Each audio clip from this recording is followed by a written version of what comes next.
Hi hello welcome to Andhra Prabha. తండ్రిని అత్యంత ఘోరంగా చంపేశారు.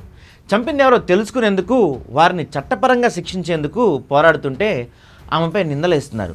ఆమె హత్య చేశారని అంటున్నారు, కేసులు పెట్టారు, అనేక రకాలుగా వేధిస్తున్నారు. అయినా ఆమె పోరాటం ఆపడం లేదు.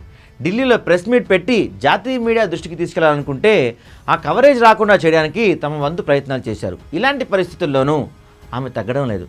తన తండ్రి హత్యపై ఆమె సూటిగా అడుగుతున్న ప్రశ్నలకు జగన్ రెడ్డి సమాధానం చెప్పాల్సి ఉంది.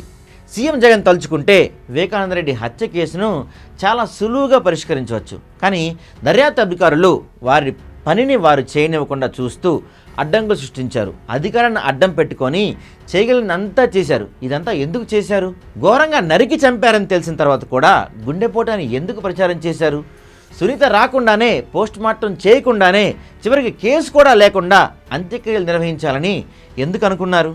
వీటితో పాటు జగన్ తనకు 12వ కేసు అవుతుందని ఎందుకు అనుకున్నారో కూడా సమాధానాలు చెప్పాల్సి ఉంది. ఓ రాష్ట్ర ముఖ్యమంత్రి పదవిలో ఉండటమే కాదు, సొంత కుటుంబ సభ్యుడిని దారుణంగా నరికి చంపితే నిందితుల్ని కాపాడే ప్రభుత్వం నైతికంగా దివాలా తీయడమే. హంతకులు ఎవరైనా కాపాడాలి అని పాలకుల పొజిషన్లో ఉన్నవారు అనుకుంటే అంతకంటే అరాచకం ఇంకోటి ఉండదు.